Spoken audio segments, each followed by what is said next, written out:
people believe that in conditions like COPD or chronic heart failure, the primary limitation is your lungs or your heart. And that assumption feels intuitive, seems simple, but it's physiologically incomplete. You might think that those are direct correlates with the disease, but there's a lot more going on. Clinical research has repeatedly shown that many cardiorespiratory diseases, the most meaningful impairment in those is not a reduction in VO2 max per se. Of course, that is a decline, but there's also a decline in muscle function and muscle mass. And patients do not stop functioning because oxygen somehow suddenly disappears. They stop functioning because their muscles weaken. Fatigue sets in and they lose the capacity to generate force in order to do day-to-day activities like climbing down a flight of stairs or doing things which are activities of daily living essentially. And this distinction changes how we should assess and intervene or create strategies to prevent poor health outcomes. Muscle is not just a cosmetic tissue. It's a metabolic organ. It's an endocrine organ. It produces myokines, and that leads to many cascading health benefits. And a major regulator of systemic health is your muscle. Skeletal muscle plays a central role in glucose disposal, prevents diabetes in any situation, and it also prevents inflammation from happening. It has a strong inflammatory control through mitochondrial function enhancement and overall metabolic stability. And when muscle mass declines as we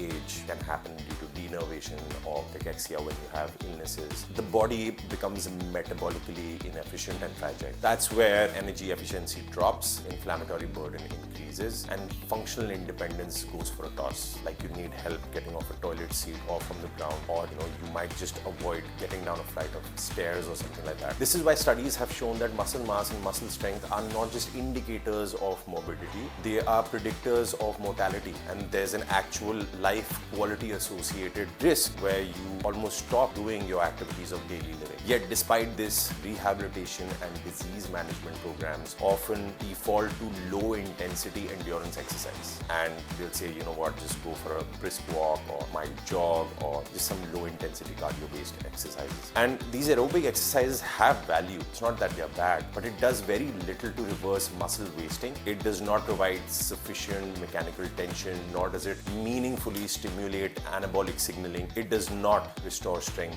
in a way where you can go back to being your robust self and the quality of your life improves. And therefore, it does not directly translate to better quality of life or better health span or better lifespan in general. Resistance training addresses what endurance training cannot, and that's a fact. And that's why a lot of doctors these days, they recommend strength training. Even at odds, you have so many doctors who really support us because we understand the importance of resistance training and its lifetime health outcomes. Progressive resistance training improves neuromuscular efficiency. It preserves nerve health. It preserves muscle fiber size and muscle fiber number. And in order to restore actual functionality and do the things that you really want to do, you need to generate force, and that only happens in strength training. In clinical populations, this just translates to better functional capacity, reduced fatigue, willingness to live, improved quality of life, and that just increases the kind of lifestyle you're leading.